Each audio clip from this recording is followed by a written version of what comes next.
नमस्कार बच्चों, SVM senior secondary school की ऑनलाइन क्लास में आपका स्वागत है। सामाजिक विज्ञान कक्षा 10 अध्याय 1 संसाधन एवं विकास के बारे में अपने चर्चा कर रहे थे। संसाधन के प्रकार के बारे में अपने पढ़ रहे थे। हमने उत्पत्ति के आधार पर संसाधनों के बारे में पढ़ लिया था। समाप्यता के आधार पर हमने संसाधनों के बारे में पढ़ लिया था। उत्पत्ति के आधार पर जैव अजैव के बारे में, समाप्यता के आधार पर नवीकरण योग्य अनवीकरण योग्य संसाधनों पे हमने चर्चा कर ली थी। आज अपने पढ़ेंगे स्वामित्व के आधार पर संसाधन कितने प्रकार के होते हैं। तो प्यारे बच्चों, स्वामित्व के आधार पर संसाधन हैं जो 4 प्रकार के होते हैं। कितने होते हैं? 4 प्रकार के होते हैं। फर्स्ट कौन सा होता है? पहला जो संसाधन है वो क्या होता है? व्यक्तिगत संसाधन होता है।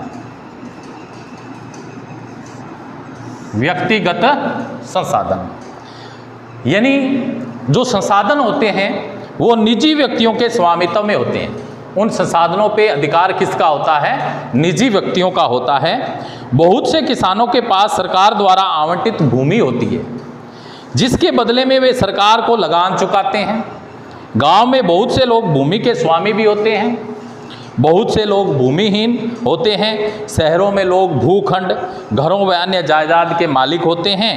बाग, चरागाह, तालाब, कुओं का जल आदि संसाधनों के निजी स्वामित्व के लिए कुछ उदाहरण हैं। अपने परिवार के संसाधन भी होते हैं। तो इस प्रकार व्यक्तिगत संसाधन होते हैं, उस पे क्या है? निजी व्यक्तियों का स्वामित्व होता है। जैसे भूमि है,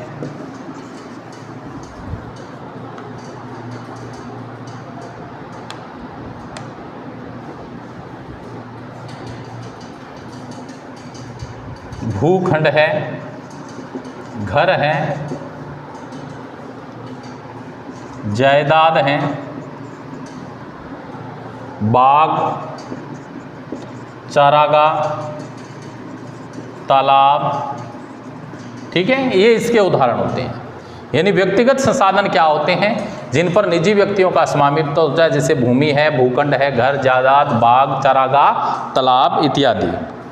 इसके बाद में दूसरे जो संसाधन होते हैं, दूसरा जो प्रकार है वो है सामुदायिक स्वामित्व वाले संसाधन। सामुदायिक स्वामित्व वाले संसाधन। ये जो संसाधन होते हैं समुदाय के सभी सदस्यों को उपलब्ध होते हैं। क्या होते हैं? समुदाय के सभी सदस्यों का स्वामित्व होता है। ये सार्वजनिक होते हैं, इस पे सभी समुदाय के सदस्यों का स्वामित्व होता है। जैसे सामिलात भूमि है, सामिलात भूमि, चारण भूमि, शमशान भूमि,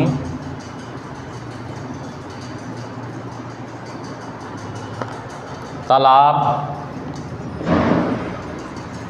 इत्यादि। इसके बाद तीसरा है राष्ट्रीय संसाधन। राष्ट्रीय संसाधन, राष्ट्रीय संसाधन क्या होते हैं? तकनीकी तौर पर देश में पाए जाने वाले सारे राष्ट्रीय संसाधन होते हैं। यानी तकनीकी तौर पर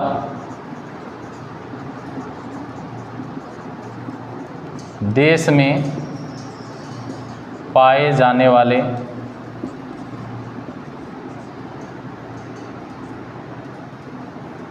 संसाधन राष्ट्रीय संसाधन होते हैं। देश की सरकार को कानूनी अधिकार है कि वह व्यक्तिगत संसाधनों को भी आम जनता के हित में अधिग्रहित कर सकती हैं, जैसे सड़कें हैं, नहरें, रेल लाइनें, सड़कें, नहरें, रेल लाइनें, नहरें, रेल लाइनें, व्यक्तित्व स्वामित्व वाले खेतों में बनी हुई है। शहरी विकास प्राधिकरणों को सरकार ने भूमि अधिग्रहण का अधिकार दिया हुआ है। सारे खनिज पदार्थ, जल संसाधन, वन, वन्य जीवन, राजनीतिक सीमाओं के अंदर सारी भूमि और 12 समुद्री मील 22.2 किलोमीटर तक महासागरीय क्षेत्र, भूभागीय समुद्र व इससे पाए जाने वाले संसाधन राष्ट्र की क्या है? संपदा है। इसके बाद नेक्स्ट है अंतर्राष्ट्रीय संसाधन। अंतर्राष्ट्रीय संसाधन, अंतर्राष्ट्रीय संसाधन कौन से होते हैं? कुछ अंतर्राष्ट्रीय संस्थाएं संसाधनों को नियंत्रित करती है। तट रेखा से 200 समुद्री मील की दूरी, यानी जो तट रेखा होती है, सीमा रेखा होती है, उससे 200 समुद्री मील की दूरी अपवर्जक आर्थिक क्षेत्र से परे खुले महासागरीय संसाधनों पर किसी देश का अधिकार नहीं है। वो क्या है? अंतर्राष्ट्रीय संसाधन होते हैं।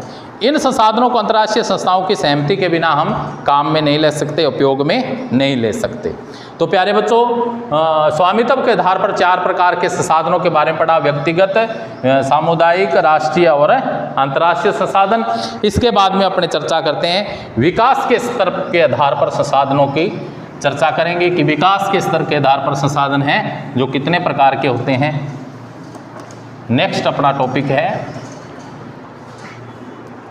विकास के स्तर, विकास के स्तर के आधार पर संसाधनों को पढ़ेंगे कि विकास का जो स्तर है उसके आधार पर संसाधन कितने प्रकार के होते हैं। तो इसके आधार पर भी क्या होते हैं? संसाधन 4 प्रकार के होते हैं। कितने प्रकार के होते हैं? 4 प्रकार के होते हैं। तो पहला संसाधन होता है बच्चों संभावी संसाधन। कौन सा होता है? संभावी संसाधन। संभावी जो संसाधन हैं ये वे संसाधन होते हैं जो किसी प्रदेश में विद्यमान होते हैं। क्या होते हैं? जो किसी प्रदेश में विद्यमान होते हैं उनको क्या बोलते हैं? और इनका उपयोग नहीं किया गया है, ठीक है, आने वाले भविष्य में, ठीक है, इनके उपयोग की संभावनाएं होती है। ऐसे जो संसाधन होते हैं वो क्या कहलाते हैं? संभावी संसाधन कहलाते हैं, परंतु इनका उपयोग नहीं किया गया। उदाहरण के तौर पर भारत के पश्चिमी भाग, विशेषकर राजस्थान और गुजरात में पवन और सौर ऊर्जा संसाधनों की अपार संभावना है, परंतु इनका सही ढंग से विकास नहीं हुआ। जैसे क्या है इसका उदाहरण? सौर, पवन ऊर्जा, ठीक है। तो हम किसके संदर्भ में? राजस्थान और गुजरात के संदर्भ में इनका उपयोग नहीं हुआ। तो आने वाले समय में क्या है? संभावना है कि इनका उपयोग होगा। तो ये राजस्थान और गुजरात के संभावित संसाधन हैं, पवन ऊर्जा और सौर ऊर्जा। इसके बाद में नेक्स्ट है दूसरा जो संसाधन है वो है विकसित संसाधन। कौन सा है? विकसित संसाधन। विकसित संसाधन के बारे में पढ़ते हैं। वे संसाधन जिनका सर्वेक्षण किया जा चुका है। कौन से संसाधन? वे संसाधन जिनका क्या है? सर्वेक्षण किया जा चुका है, पता लगाया जा चुका है, ठीक है, किया जा चुका है, वो क्या कहलाते हैं? विकसित संसाधन कहलाते हैं। उनके उपयोग की गुणवत्ता, मात्रा निर्धारित की जा सकती है कि उनको हमें किस काम में लेना है, कितनी गुणवत्ता है उनमें। विकसित संसाधन कहलाते हैं। संसाधनों का विकास प्रौद्योगिकी और उनकी संभाव्यता के स्तर पर निर्भर करता है। नेक्स्ट तीसरा है इसका भंडार।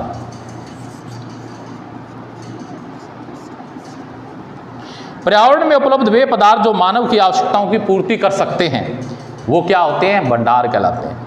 परंतु उपयुक्त प्रौद्योगिकी के अभाव में उसकी पहुंच से बाहर हैं। भंडार में शामिल है। उदाहरण के लिए जल 2 गैसों हाइड्रोजन और ऑक्सीजन का यौगिक है। हाइड्रोजन ऊर्जा का मुख्य स्रोत बन सकता है, परंतु इस उद्देश्य से इसका उपयोग करने के लिए हमारे पास उन्नत तकनीक का ज्ञान नहीं है। इसके बाद में नेक्स्ट है संचित कोष। चौथा है संचित कोष। यह संसाधन भंडार का हिस्सा है जिन्हें उपलब्ध तकनीकी ज्ञान की सहायता से प्रयोग में ला सकते हैं, इसको काम में ले सकते हैं, परंतु इसका उपयोग अभी आरंभ नहीं हुआ है। इसका उपयोग भविष्य में आवश्यकता पूर्ति के लिए किया जा सकता है। नदियों के जल को विद्युत पैदा करने में प्रयुक्त किया जा सकता है, परंतु वर्तमान समय में इसका उपयोग सीमित पैमाने पर हो रहा है। इस प्रकार बांधों में जल, वन और संचित कोष हैं जिनका उपयोग भविष्य में किया जा सकता है। तो प्यारे बच्चों, आज हमने स्वामित्व के आधार पर संसाधनों का वर्गीकरण पढ़ा। व्यक्तिगत संसाधन है, सामुदायिक स्वामित्व वाले संसाधन है, राष्ट्रीय संसाधन, अंतर्राष्ट्रीय संसाधन और विकास के स्तर पर हमने 4 प्रकार के संसाधन पढ़े। संभावित संसाधन, विकसित संसाधन, भंडार और संचित कोष के बारे में हमने जाना। आज के लिए इतना ही। कल अपने संसाधन विकास के बारे में चर्चा करेंगे। थैंक्स।